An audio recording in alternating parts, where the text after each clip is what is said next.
I start sharing my testimony, would you bow your heads with me in prayer? Dear Heavenly Father, we thank you for an opportunity to share your goodness. And we ask you that all that's said today will glorify you. In Jesus' name I pray. Amen. Amen. Yea, though I walk through the valley of the shadow of death, I will fear no evil. You hear that? You repeat it. Psalm 23 is part of the psalm. And you take it as though, yeah, sure, you'll fear no evil. Well, tonight I'm here to share with you how this worked for me, not just in one major medical challenge, but I decided I would give you a bonus. There's more than one major medical challenge. Those of you who read about what I was going to share tonight are expecting me to talk about cancer. And I will. But there's more, as the story goes. Amen. As a result of my association with a cancer awareness program, which I helped to start at the university where I was a business school dean, I was involved in creating a program to help raise awareness for cancer prevention, cancer detection, all of the things related to cancer, because some of the things are relatively easy to address if you address them early. And I regularly would go and get my mammograms. I was very, very, very faithful with that. But I wasn't very, very faithful with colonoscopies, because I knew someone who had had a colonoscopy that went bad. He was in the hospital for a long time because it got messed up. You all, I wasn't ready to get messed up. I wasn't going to take that chance. Actually, I lived a pretty healthy life. I was very, very low risk for colon cancer. So I hadn't bothered to do anything. But since I was leading out in this program, I thought it would be responsible for me to go ahead and get a colon cancer screening. If you're going to be the leader, you got to lead by example. So I did it. I did not get a colonoscopy. I got what's called a Cologuard test, which is a non-invasive colon cancer screening, which you get a sample and you send it off to a lab and they check it out. That was October 2022. So we're going back now almost 3.5 years. That's going to be significant. Remember, it's almost 3.5 years since I started that. And I felt good, I felt fine. I didn't get the colon cancer test because I had any issues. None at all. I felt a great specimen of health. I had a physical in October of 2022. And the person who did the physical was so pleased. They were telling me what good condition I am in, especially for a woman of my age. And I felt good. All these years of healthful living, being careful of my lifestyle, it's paying off as I get to the larger numbers in life. So I wasn't at all concerned about colon cancer. That was October 2022. We live in Raleigh, and for Thanksgiving, we went to see our daughter, Summer. When I say we, who am I talking about? I'm talking about my husband, who's on table 12. Raise your hand, please, Don. That's the other half of the we. I've known him since I was 12 years old. I don't know if I could beat the speaker from Sunday night, but we've known each other a very long time. And we went to Nashville for Thanksgiving. It's a tradition that we had. Enjoy spending time with our daughter. And Saturday night after Thanksgiving, I get an email. It had the results of the Cologuard test. It said positive. Not good for your Thanksgiving break. I'm saying, oh dear, dear, dear. This is a problem. But what did I do immediately? Maybe what would some of you do if you saw by email that you got a positive result on something that was bad? Where would you go? You start scrolling and Googling, right, to see what is the likelihood of there being a false positive. Because I figured, look, I feel fine. This must be wrong. I believe it's wrong. and I found out there's a 13% chance of false, the 13% of the positives are false positives. So I felt good, but I immediately knew I had to schedule a colonoscopy. So what's my message to you all? If you haven't done your colonoscopy and you know you need to, do it. I scheduled my colonoscopy. Well, I tried.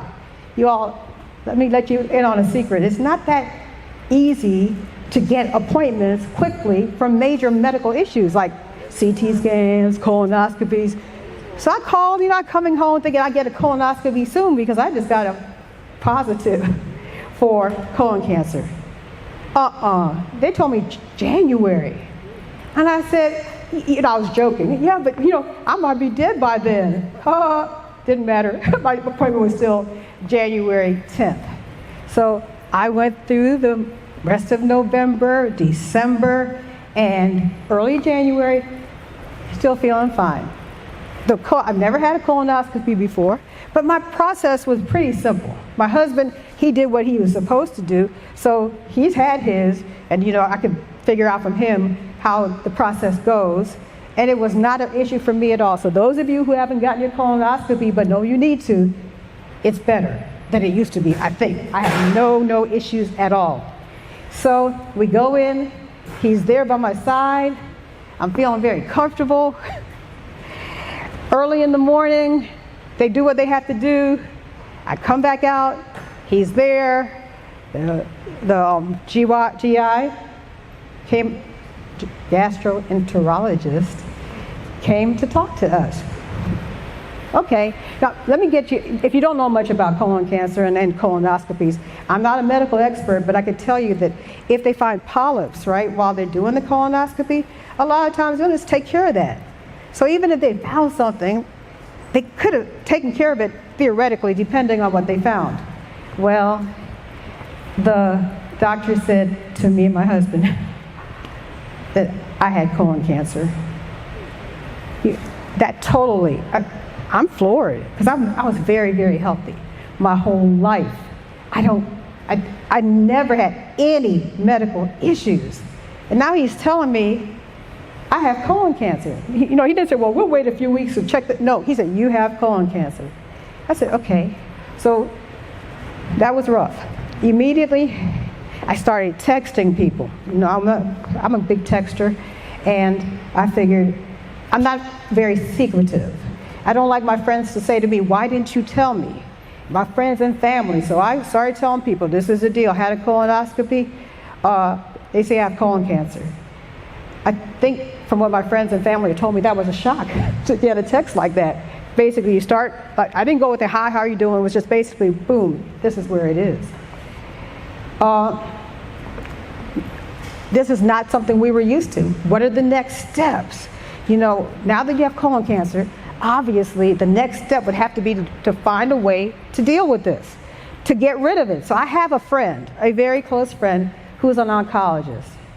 Her mother had colon cancer. So of course she was one of the first people I sent a text to, and she was reminding me that her mother lived to late 90s and had colon cancer. So that was meant to encourage me. And it was pretty encouraging, but she also said, she had surgery. Remember that keyword, surgery. Okay. I've never had any medical issues, and she mentioned surgery. So I said, okay, now I need to find an oncologist, I guess.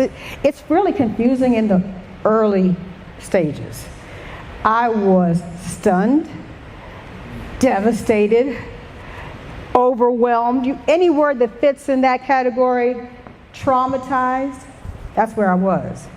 My husband was a great support. Whatever his inner feelings, he may have felt the same thing, but he kept it pretty cool, so he was there as an encouragement. We then had to find quickly, I'm not one to delay, especially on something that could cause my death. I need to find an oncologist quickly. I know my friend is an oncologist, but she is in Louisiana. So I want to also encourage you, don't keep things to yourself. If you're ever in a situation like that, where it's very serious, a number of people, they keep it to themselves. I didn't, as I told you. And that really, I saw how God worked through that. I didn't keep it to myself. And as a result of that, I got connected with one of the best oncologists in, colon cancer. He specifically deals with colorectal in the country, and he's at Duke University. So you say, how did that work? Okay, because I didn't know him, but I shared my situation with a professional mentor that I'd gotten to know maybe 30 years ago. We don't regularly talk. We wish each other well. And I think he must have sent me a text or something it's around Christmas time. And so people ask things like, how are you doing? So I must have just sent him a little Christmas card note. He said, how are you doing? Well, I'm not going to lie to him and say, fine. I wasn't doing fine. I was having a medical malfunction big time. So when I sent him the text to say what the situation was, he called me. In all those years, I've never gotten a call from him, but he called me because it was that major. This is a man, like I said, we deal professionally. He was very encouraging to me, and he told me that he would have his church praying for me. I didn't know anything about the church, but he's going to have his church pray for me. So add that to the story here. People are starting to pray for you. Why? Because they know what's going on with you. If I hadn't said anything, they wouldn't know. My husband would have been there dealing with this heavy, heavy weight all by himself. But there are people all over the country and the world who are part of my village as a result of sharing. I might share with you, you might share with somebody else, but they are praying and they check on me. So that's how that started. This person who like I said, we keep in touch periodically, but certainly not like a BFF. Well, a few days later, now things are moving fast. Someone contacted me and told me that he had told her about me and she wanted to meet me. She's here in Raleigh. And I'm thinking, okay, I don't even understand why, but sure, you can meet me. So she came over to my office. She was a colon cancer survivor. A young woman who got colon cancer when she was 39 years old. It can happen to, you all hear the story about young people getting colon cancer. So I'm saying it's not just for the seniors, it's for the juniors as well. And she came to my office, we talked a little bit. Now, we were trying to find a good oncologist. My daughter, Summer, who's in Nashville, was on it. So that's part of that village. She's trying to find somebody, checking out. My husband, of course, he's doing whatever he can, but we don't know, you just don't know oncologists. But she knew an oncologist, the person I told you about at Duke. She mentioned him. I said, okay, while we're talking, I'm texting my daughter, check out this person, try to get me an appointment. She responded, she tried. Appointment weeks and weeks away. Y'all, I have colon cancer. I need an appointment soon. Oh, I forgot. Why am I particularly, this has another level. And why do I need it so soon? Tuesday, January 10th was the colonoscopy. Saturday, January 14th, I just felt a little tightness right in here, like you've been exercising, and you're just a little sore. So I wanted to be sure, is this a problem that's normal or not normal? So I go to urgent care to see maybe an x-ray, whatever. They said it wouldn't be for them to do an x-ray. I have to go to the emergency room. I don't do emergency rooms. Remember, I don't have medical issues. But I had to go from urgent care to the emergency room. I'm just trying to help you see why was it so critical that I needed to get medical attention soon. So I go to the emergency room, not something I planned to do that morning. They take me back. They know I have colon cancer because that was determined that Tuesday. It took a long time, as do emergency rooms. And, I'm not a crier. I don't cry. Things are bad. I might cry at graduation when people are going down the aisle, but I'm not a crier. When they finally finished doing what they had to do, the doctor came out and talked to me. He said, The cancer has metastasized from your colon to your liver. I'm thinking, this is in 4 days. I go from, you definitely have colon cancer, and he said there are innumerable masses on your liver. So, normal question, how many? Innumerable. You all know what that means, right? It was a bad situation. So I needed to get in to see somebody competent soon. My daughter could not make an appointment for me with the Duke oncologist. I'll refer to him as the Duke oncologist. But the person I was dealing with, the one who had been recommended, who my mentor had said contact me, they didn't even know each other. They served together on the CDC, the Center for Disease Control and Prevention. They were on that foundation together. He looked her up and contacted her to see, since she's in Raleigh and she's had colon cancer, to have her contact me. Do you see how God was putting those pieces together? And I urge you, if you ever have a situation, don't keep it to yourself, because he wouldn't have known, she wouldn't have known. She got me in with that oncologist within a week. So God was working there. People were praying. I got in to see the oncologist within a week. I know now on that Saturday when I went to the emergency room, they call that stage 4 cancer, because it has spread from one organ to the other. So people, I'm now stage 4 cancer with innumerable, I just didn't like the word innumerable, masses on my liver. I began to feel like Job. I think you might understand why, right? I just felt like it's just one thing after another thing, but after a while that feeling went away. I gotta let you know that the feeling went away. I started using my mind again, and my prayer was that God would be glorified whatever happened.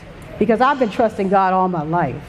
I didn't want to stop now. My family was there supporting me, encouraging me, reminding me of what I knew to be real. So I didn't feel, that Job feeling went away. Now I'm here getting ready, right, to see this Duke oncologist. Very good national reputation. And people ask me, well, did you get more than one opinion? I said, I did. I got 4 opinions. I had 4 oncologists weighing on my situation. One was my friend, the oncologist. 2 was another oncologist who I had an appointment with before I got into the Duke oncologist. So I decided I'll cancel the other oncologist because I have an appointment in a few days with the Duke oncologist. And I called, I did everything to be respectful of his time. I called, I made sure that it was understood, canceling in my chart, whatever I had to do. I'm not going to be there.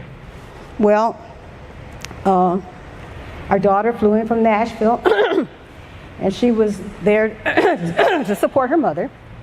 And we were actually driving home from getting some tests done that my friend had ordered, and I got a call from the other oncologist to say, you had an appointment today and you didn't come. I said, well, yeah, I canceled that appointment.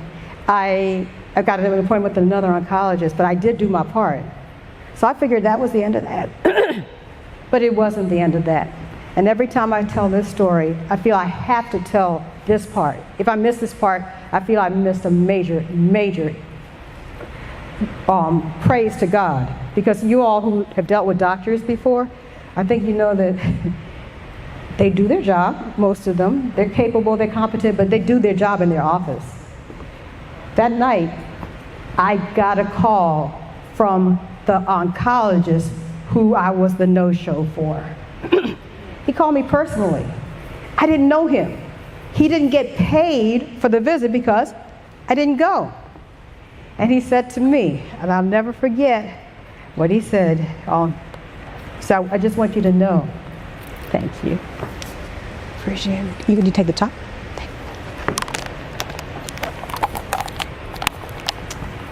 I just want you to know that you have a major, life-threatening situation. So I'm here trying to process this. Okay. He said very serious. I wrote it down so I wouldn't forget. Very serious, life-threatening condition that needed to be addressed immediately. I said, okay, you all, this is an oncologist talking to me, one who didn't get paid. He said he had reviewed my records thoroughly, and he just wanted me to understand this was not something you needed to wait on. He was trying to tell me tomorrow. No time. So I'm thinking, my goodness. That's why I'm not exaggerating when I say the situation was serious. When an oncologist tells you it's serious, it's serious. So I told him, well, I have an appointment. This is Thursday night. I have an appointment with this particular oncologist. I think it was Monday or Tuesday of the next week. He said, I know that oncologist. I guess it's a small community. The colon, people who deal with colon cancer. And he said, I want you to know that if my wife had this, that's who I would want her to go to. So I said, okay. So God was looking out for me even in that. That the oncologist at Duke that I went to was the oncologist for me. This other one, the one who I always quote the no-show, he let me know how serious it was. And he told me, y'all, there is a very small window of opportunity to address this. Okay, to follow me in the story. That means, had I taken my time, had it gone another week or two, I may not be here telling the story. Because I take medical professionals' words very, very seriously. And if someone who's a medical professional says small window of opportunity to address this, I am all in, I got it. And I had my husband and my daughter listen to what he was saying too, so that I didn't exaggerate or not process it right. I also had a fourth oncologist who was actually my treatment oncologist. Once the program was set up for me, because I live in Raleigh, I didn't want to go all the way to Duke to get regular treatment. So I got my treatments in Cary. And so I have another oncologist. They all agreed with the treatment that I had for several years. Okay, let me see who shares my experience or my concerns. I have a major, did you hear me say major issue with needles? Is there anybody in the room who can relate to what I'm talking about? Okay, so it's terrible. I would even want a TB test. No, I don't care that I have good veins. I don't want needles. I call it body piercing. No, I don't want it. And during this period, y'all, they just IV, because I hadn't had the port in. I have a port right here now, which I looked at one of my friends who had one earlier before this and thought I would never want to have that. It's been with me for a while. Port right here, this is where the medication goes in. So I was just doing needles and needles and needles. My spirit is going down, down, down. In addition, I'm dealing with personal and professional stress, other places. And I thought, man, this is just not good. That was a bad situation. So we got to the point, though, where my port was put in. My first chemo treatment was scheduled for, I think it was February 8th, 2023.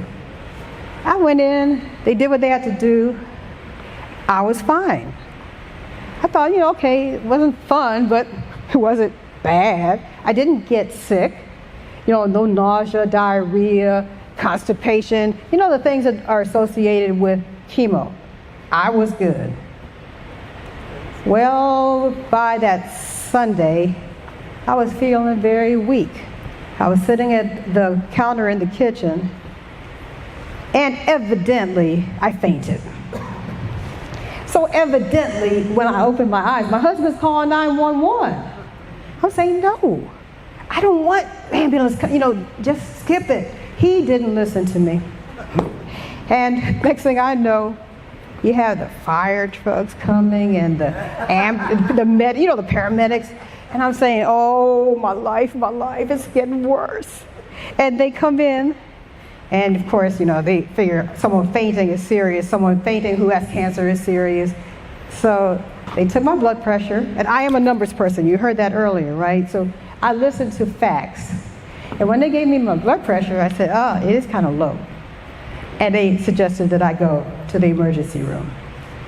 So what are my choices? I mean, I don't want to die because I don't listen to them and my blood pressure is super, super low. So I went with them in an ambulance. Remember, I don't do those kind of things. To the emergency room. That was one of the worst days of my life. They're wheeling you out of the house on a stretcher, I guess. You're looking up. It was a gray day. I'm not exaggerating. This is fact. Gray day, cold, and you can see I don't like cold, which is why I'm wearing this, and raining. You all, that's a totally bad combination. And I'm being wheeled out with the rain coming down. I said, this is so, so bad. That was the beginning of more trauma. They told me I was dehydrated. You know, they gave me fluids, did whatever, sent me home that day. So, okay. I just figured life is tough. You know, it doesn't always go the way you want it to go. Then I was getting ready for my next treatment, which would be February 22, because I was scheduled to have treatments every 2 weeks for 3 days. The first day I would be at the cancer center where they do the infusion, it's direct, and then the following 2 days I would have a pouch connected to me where the drugs would go through a tubing into the port. Hard. But you do what you got to do, right? I just figured this is what they say, that's what I'm going to do. So our daughter flew in for that second treatment. That was February 22. We went to the oncologist's office, to the cancer center, and they told me I can't have the treatment. I said, what? My white blood cell count was too low, and they said they can't do it. You all, I wasn't happy. I need treatments. I'm trying to get over this thing. I need to make some progress. I forgot to tell you that the treatment wasn't for cure. The treatment was palliative care. Basically, it was inoperable cancer. And all they were really, I mean, I don't say all they were, but what they were doing was to make me comfortable until I die. It could be 5 years, 3 years, 2 years, but for someone with my particular cancer profile, half the people were dead within 2 years, within 24 months with my profile. That's a lot. I mean, I do numbers. You can say, well, half the people live longer than that.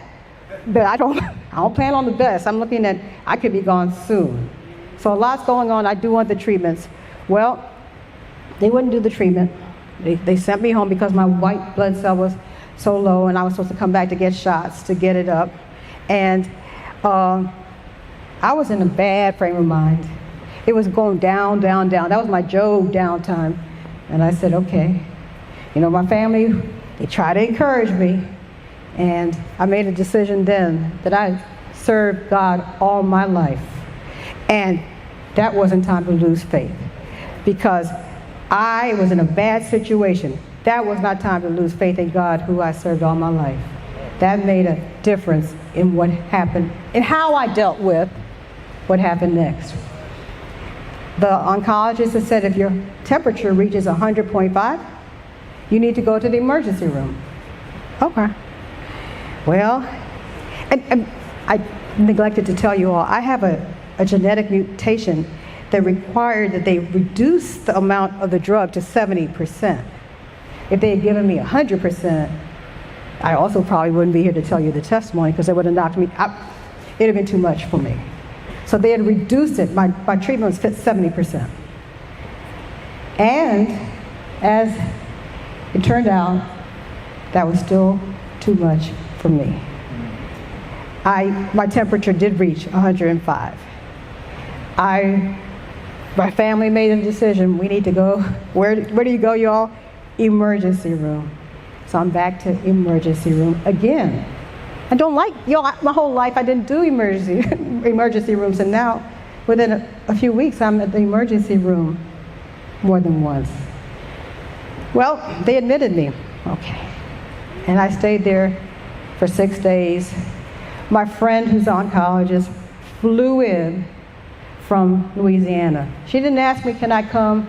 You know, is it okay? she made it a decision. I'm going to be there. And that was such a blessing to have an oncologist at your side. You know how that goes when people aren't sure how to deal with you, but when your oncologist friend is there to provide her professional input, it matters. She was there with me. And we went through a lot, things that I wouldn't normally do. Like they wanted to give me a blood transfusion.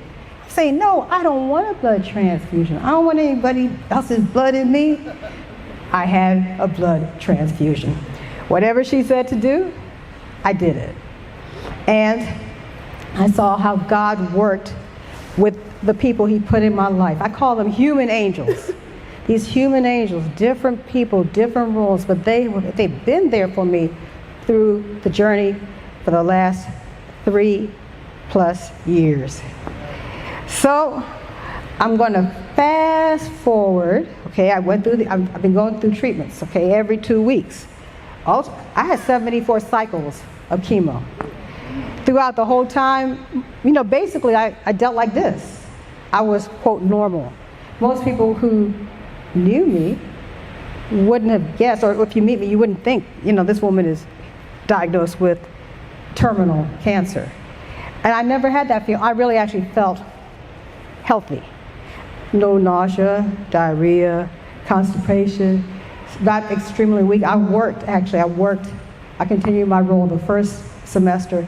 I worked remotely, and after that, I kept on working for several years.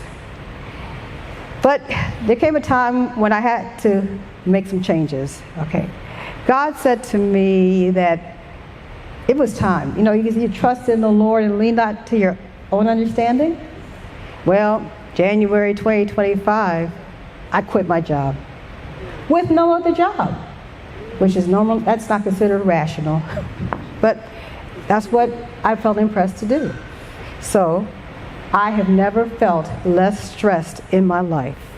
Those of you who are dealing with these very challenging work environments, you might have to think about your health and say, is it worth it? I can tell you, I'm a witness. Hey, I feel great. I have no issues. I don't say I want to go back to that. There were so many good things that happened, but there were other things that made it a good decision to say, I'm out. And that's January 2025. Now, I want to tell you about some of the more medical things. There is a number it's a tumor marker. It's called the CEA blood test. That CEA blood test, the normal range should be 2.5 and below. 2.5. Got it? So hold that in your mind. On January 26, 2023, my CEA was 601.4. Now, typically high levels of CEA are associated with a poor prognosis. So I would classify myself as somebody who had a poor prognosis. But it changed.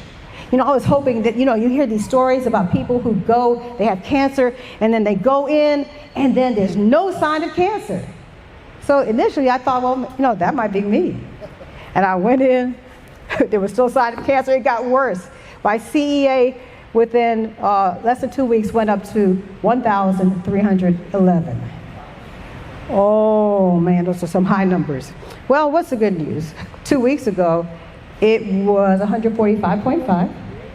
And in 2023, late 2023, it actually had gone down to 10.2.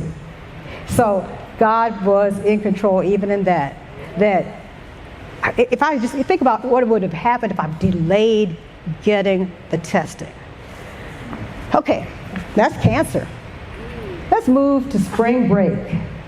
I'm an academic, so let me talk about spring break, 2025.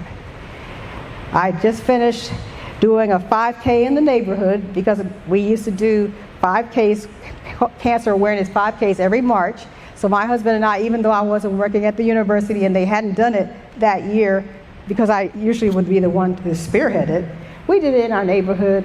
We got back home, and I was going to send photos to my friends who also do the same thing. So I came out, I went in the house, I came out of the house, the front porch, and I misstepped. I saw myself about to fall down the front steps. So instead of falling, I jumped. Boom. You all, it was a hard hit.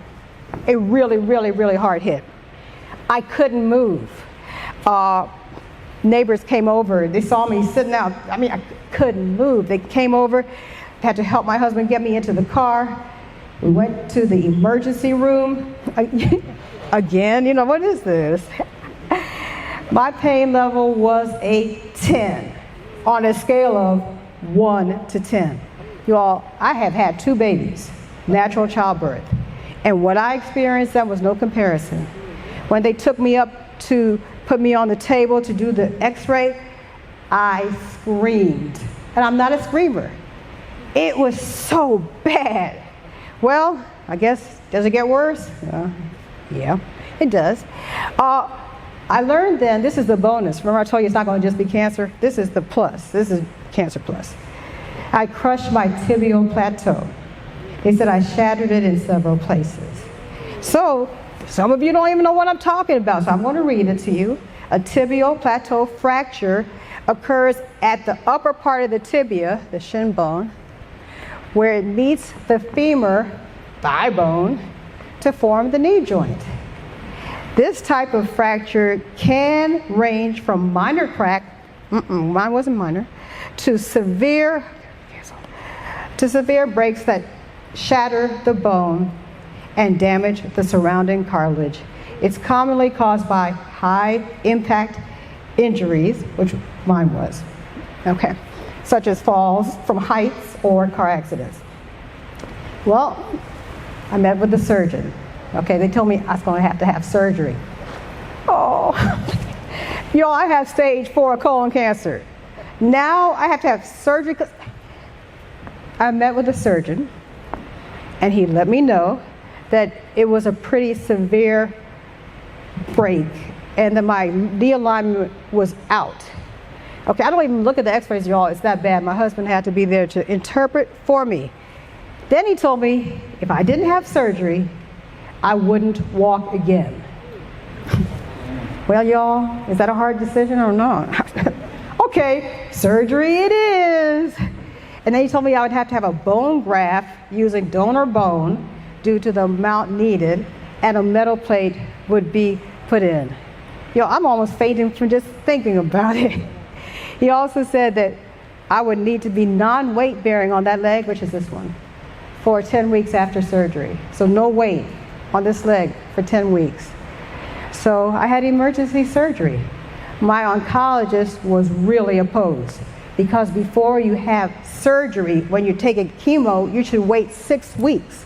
Cut chemo for 6 weeks, then have surgery. So you don't have issues with wound healing or blood clotting. Well, I didn't have a choice because it was emergency surgery. And so I'm concerned, y'all, seriously. I took it seriously that, man, I might have a blood clot. I don't know what's going to happen. This is kind of crazy. I was in the hospital. I was supposed to be there one night, stay over one night. I stayed in the hospital 6 days. I guess they were monitoring me because I had an interesting combination. Then I went to hospital rehab for 9 days, where I had 3 hours of physical therapy every day. Then, when we got home, the realization is I'm an invalid. Y'all, I can't do anything because my leg, it's gone. Basically, it's gone. If you move my leg, I was in excruciating pain. If you don't move my leg, I'm okay. But just to move it. So my poor husband, had to help me do everything. Get in the wheelchair. I couldn't go from here to there. It was just too much. That was a long time. I'm an active woman. And now I'm stuck like Chuck. So my husband became my medical assistant. I had this big thing around my leg. You have to take it off to get into the shower. I wouldn't even look at that. I would just say, he took care of it. He took it off. He did all the looking. I wouldn't do the looking at all. But I have a good husband. So ladies, if you're not married, I encourage you to look for a good one. And ultimately, things started to get better. That was last year, April. It was surgery, so I'm over the 1-year mark. And since that surgery and physical therapy after, I kept on doing physical therapy. We were at a 5K in September. And there were younger people. I don't do the 5Ks to win. I do the 5Ks to finish. But we finished before younger people who didn't have a leg injury. So today, since then we've done one in November, we do the Thanksgiving, a Thanksgiving morning one. We're just really into 5Ks. I did one last with my husband. He always is with me. We did one in March for colon cancer. So I am thankful, very, very thankful. The surgeon said that everything is well aligned now. The fracture line is completely healed. And he felt that a year after, the swelling would be gone. Well, the swelling hasn't gone all the way, but you can see I can kind of walk, right? I'm almost normal, and I'm thanking God for all that he's done for me. My Duke oncologist is very happy. He uses terms like when you were sick, because he said if someone had told me that you would be where you are at the beginning, I would have said, no way. He acknowledges that he saw me as a very, very sick person. So I thank God for all that he's done for me. This Duke oncologist got me into a clinical trial that I'm in now, because the line 1 treatment stopped working, line 2 treatment stopped working, and now there is a groundbreaking treatment that is targeted to get into the tumor cell wall, and it's 10,000 times more effective than what I was using. Think about it. That wasn't available when I first got cancer. It's available now, and I'm the first Duke patient to be in the clinical trial. So I have a lot to be thankful for. I know that God has put human angels into my life. They keep me encouraged. People pray for me every day. Like, I don't know these 2 people in the front table here, but I've seen people who say to me, I pray for you every day. And my eyes just kind of open like, you do? Every day? It's so sweet to get that kind of infusion of love. And I am thankful to God for his protection and for his preservation. And he is a very present help in trouble. I think we can agree I've had trouble, but I'm happy to testify and declare the works of the Lord in my life. And it's been a blessing to me to have the opportunity to share with you this evening.